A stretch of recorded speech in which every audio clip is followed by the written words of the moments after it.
Tulsa, Oklahoma, the world's largest small town, provides its visitors and residents the amenities and excitement of a metropolitan city wrapped in a warm hug of Midwestern hospitality. From its art scene to its scenery, T-Town is the place to be. And we're not the only ones that think so. CNN Travel named Tulsa one of the best destinations in 2022. Tulsa's thriving art scene, anchored by the Downtown Arts District, is gaining international acclaim. With the recent opening of the Bob Dylan Center, Tulsa has been added to the list of must-visit cities for music lovers. Walk around downtown and catch a show at the BOK Center or Kane's Ballroom, or for more casual vibes, listen to local artists at Guthrie Green. Home to the Philbrook and Gilcrease Museums, Tulsa offers vast collections of art to enjoy. Throughout town, you'll have plenty of Instagram-worthy photo opportunities with the city's many murals, including the world's largest augmented reality mural in the heart of downtown Tulsa. While you're downtown, you'll enjoy the largest concentration of Art Deco buildings in the nation, an homage to the Roaring '20s and the oil boom that flooded the city with wealth, bringing with it the Art Deco aesthetic popular in larger cities. Tulsa is also home to the nation's largest public park, the award-winning Gathering Place. The sprawling 66-acre park, thoughtfully designed to be as inclusive as possible, welcomed more than 2.2 million visitors in 2021.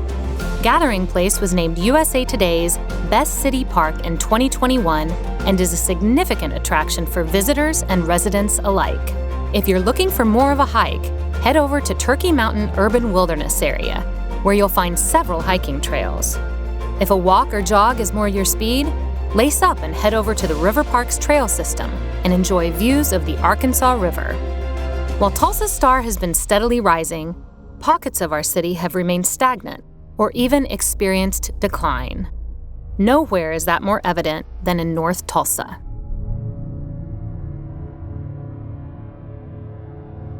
Tulsa is, in many ways, a tale of two cities. This disparity is crystallized in several data points. In 2019, the median income in North Tulsa was $28,900, while the median income in South Tulsa was $59,900. The poverty rate in North Tulsa was around 33%, with South Tulsa's poverty rate at 13%.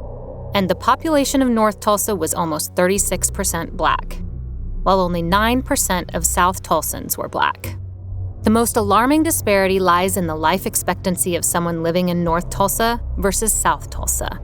For example, a 2015 study found that the life expectancy of someone in the North Tulsa zip code of 74126 was 13.8 years less than that of someone living in South Tulsa's 74137 zip code.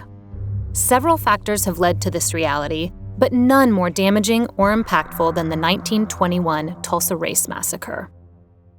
Tulsa's African American community has a unique and rich history that traces back to the turn of the 20th century.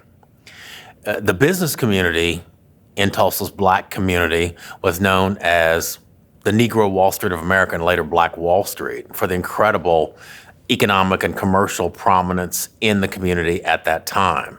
So it was really what I consider to be a Black Main Street. That all changed on May 31st, 1921. That community was destroyed temporarily in a massacre in 1921 called the 1921 Tulsa Race Massacre. That really was caused by a number of factors, both local and national. So we had in Tulsa, a white community who could literally stand on the Frisco tracks and look north into the Black community and see Black folks who owned their own homes, who drove cars, who owned their own businesses. And that was cause for friction. I use the psychological term cognitive dissonance, which is really a gap between what one believes ought be true and what is the reality on the ground. So it's the confluence of all these factors that causes Tulsa to be a powder keg or a tinderbox, needing only some sort of igniter or catalyst to set the community alight. And that happens on Monday, May 30th, 1921, in an elevator incident involving two teenagers, 19-year-old Dick Rowland, 17-year-old Sarah Page. Roland, a Black teenager shining shoes for a living, ventures to the segregated restrooms in the Drexel building. He gets on the elevator, operated by Sarah Page, a white 17-year-old girl. During the elevator ride, the elevator lurches, causing Roland to accidentally step on Page's foot. Page screams, Roland runs, police are called, and Roland is arrested for the alleged attempted assault. Unfortunately, by the time Sarah Page gets to this position of recanting the original story, the Tulsa Tribune, on May 31st, 1921, the day after the incident, published an account of the incident. It was entitled "Nab Negro for Attacking Girl in an Elevator." And not surprisingly, it really generated hostility in the white community. After murmurings of a planned lynching of Roland, a group of several dozen Black men from Greenwood marched to courthouse twice. The second time, they were met by a group of white men, recounted to have been in the thousands. There were words exchanged between the larger white mob and the smaller Black group of men who were armed. One of the white men tried to seize a Black man's gun. The gun discharged, and in the words of survivors of the massacre, all hell broke loose after that. The Greenwood community was invaded and destroyed. We know that the massacre itself lasted roughly 16 hours. Somewhere between 100 and 300 people were killed. We know that at least 1,250 homes in the Black community were destroyed, as were a number of commercial establishments. According to some estimates at the time in terms of economic damage, the conservative estimate was $1.5 to $2 million, which is tens of millions of dollars in today's money. But the real narrative is not focused on the massacre. It's not even necessarily focused on the commercial prowess of the community. It really is all about what I call the indomitable human spirit. It's about people who are visionary, who create remarkable, wonderful things, who nurture those things and sustain them over time, who sometimes unfortunately have to witness those things being destroyed, but then they're able to summon the intestinal fortitude to rebuild and resurrect that which has been destroyed.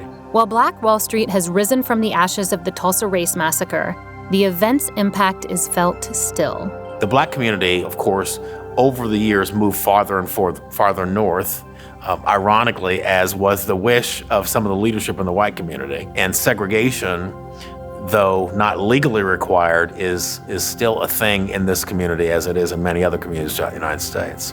I think for North Tulsa, the hope is equity. The hope is that we can create a geographic space that is parallel with other sectors of the community.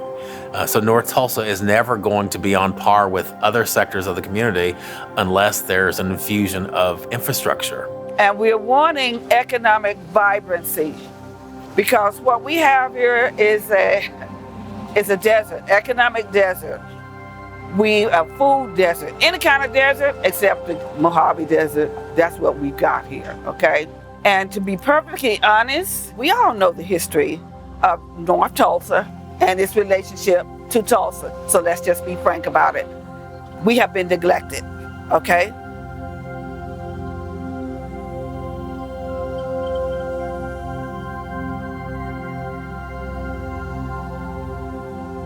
There's nothing there now.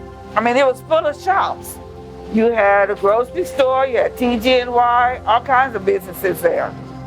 And little restaurants on the sides and whatever, but as you can see, it's nothing but a skeleton. It's important to me because I love Tulsa and I want Tulsa to reach its fullest potential. And it cannot reach its fullest potential if it does not deal right and properly and justly with its underserved parts of Tulsa. And I tell everybody I'm the community activist who tells it like it is, because it is what it is until it isn't anymore. I will say that the need is great, as I'm sure it is in other communities. But Tulsa is unique to the landscape of this country, given the fact of what has happened here historically in our country. Tulsa has been and still remains to be on the national and, in fact, the worldwide stage as a result of the Tulsa Race Massacre that took place here. And housing and businesses, community was destroyed. And we still, as a community, are reeling from that. We still see the effects of that even today. Our equality indicators bear that out. And there is a strong and direct connection to what happened here. And so local government has a responsible role to play in that, state government as well as national government. So I would implore HUD, the federal government, to take this as an opportunity to bring some healing to this community. And we need it, and we would definitely be appreciative of it. The site of Envision Comanche, the 36th Street North Corridor, lies in the heart of North Tulsa with Comanche Park at its center. Situated on 33 acres at the northeast corner of North Peoria Avenue and East 36th Street North, Comanche Park Apartments is Tulsa Housing Authority's largest apartment community with 271 units. A community center provides space for residents to play, work, and attend events. Residents can often be found playing basketball on a court behind a playground and a covered rest area. Area schools include Tulsa Public Schools, Hawthorne Elementary, Walt Whitman Elementary, and McLean High School. Tulsa Tech's Peoria campus houses the college's first responder career training options, including criminal justice and paramedic training. It's home to several administrative career training options, including welding, cosmetology, and barbering, alongside a working daycare for early care and education students. Tulsa Educare's Hawthorne campus provides comprehensive early childhood education, conveniently located adjacent to Hawthorne Elementary.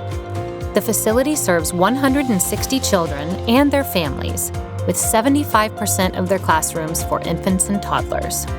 Community kiddos enjoy Tulsa EduRec, a youth and family fun center designed to serve the educational and social needs of neighborhood youths aged 5 to 21, offering opportunities for creativity and growth. Healthcare facilities in the area include the OU Health Wayman Tisdale Clinic, providing pediatric and adult medical care and offering both primary and specialty care services, Westview Medical Center, providing pediatrics, family medicine, mental health services, rehabilitation, and a pharmacy, and Crossover Health Services, providing primary care, pediatrics, and women's health care. The Tulsa Dream Center offers services to meet the immediate and long-term needs of the North Tulsa community, including the provision of food, medical care, education, clothing, and sports and character development activities. The proposed Flat Rock Creek Wilderness Area, comprised of 200 acres between Peoria and Lewis Avenues and 36th and 46th Streets North, would reprogram the existing Flat Rock Creek Park to create an urban wilderness with plans calling for a monarch butterfly pollinator area and nature programming provided by the Oxley Nature Center. The Mohawk Peoria Business Park aims to provide economic opportunity to North Tulsa by creating skilled, sustainable, living wage jobs with a focus on the manufacturing sector.